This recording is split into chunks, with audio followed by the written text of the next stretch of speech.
마약 듀센베리가 쓰고 김보우님, 이유림님이 공략하고 윤장원 원장이 감수하여 한문화에서 펴낸 의사는 왜 여자의 말을 믿지 않는가를 통해 뿌리 깊게 그리고 은밀하게 자리잡은 의료계 내부의 성편견에 대해 알 수 있는 기회가 되었습니다.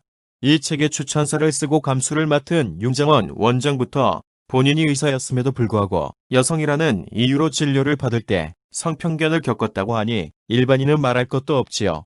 이 책에서 중요하게 다루었던 원인이 몇 가지가 있는데 그중 하나가 바로 여성에 대한 지식의 감각, 쉽게 이야기해 무지입니다. 즉 일반적으로 의사는 여성의 몸 그리고 여성을 괴롭히는 질환이나 건강 문제를 잘 모른다는 것입니다. 애초에 가장 기초적인 수준의 생리학 연구부터 남성이나 수컷을 대상으로 연구하고 여성에 대해서는 남성과 같으리라고 생각하는 성별적 차이를 무시하는 비과학적 추정에 근거하기 때문이지요. 그러면 의료계 이외의 다른 분야는 어떨까요?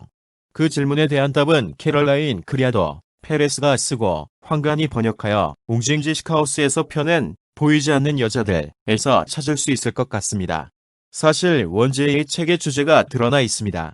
바로 남자들을 위해 설계된 세계에서의 데이터의 젠더 편향 혹은 성편견에 대한 이야기입니다. 제가 읽었던 몇몇 책들에서도 지적한 바와 같이 이 책에서도 인류 역사에서 여성의 기록, 데이터가 누락되어서 생긴 커다란 구멍이 있다고 이야기하고 있습니다.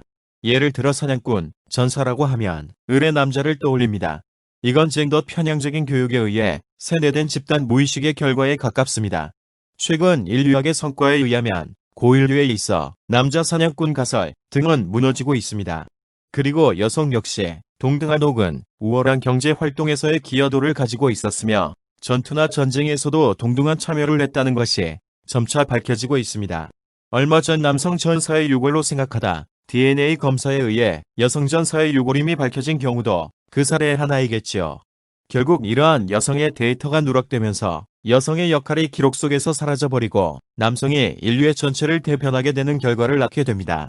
인류의 나머지 반인 여성에 대해서는 침묵 아니면 거대한 공백만 남게 됩니다. 이 책에서는 젠더 데이터 공백에 대한 사례를 일상, 직장, 사회계, 의료, 공공생활, 재난 등 다양한 분야에서 실증적으로 증명하며 주장하고 있습니다. 핑크텍스라는 말이 있듯이 여성들은 더 열등한 서비스를 동일하거나 더 높은 가격을 주고 제공받는 경우가 많은데 음성인식은 좋은 사례가 될 수 있을 것 같습니다. 책에 소개된 2016년 워싱턴 대학교 언어학과 연구원인 레이덜 테트먼의 연구에 따르면 남성의 음성에 구글의 음성인식 시스템이 정확하게 반응할 가능성이 여성의 그것보다 무려 70%나 높다는 사실을 발견하였습니다. 그런데 그나마 구글은 다른 음성인식 시스템보다 그나마 나은 수준, 아니 시장에서 최고로 좋은 수준이었다고 합니다. 심지어 자동차 운행에 도움을 주는 차량 음성인식 시스템도 마찬가지입니다. 통계적으로 여성의 발음이 남성보다 정확하고 더 느리게 말하는데도 이놈의 기계는 그걸 알아먹지 못합니다. 이론적으로 보면 인식률이 더 높아야 정상입니다. 그 이유는 음성인식 시스템의 학습 데이터가 바로 남성의 음성이었기 때문입니다. 단지 그 이유 하나입니다.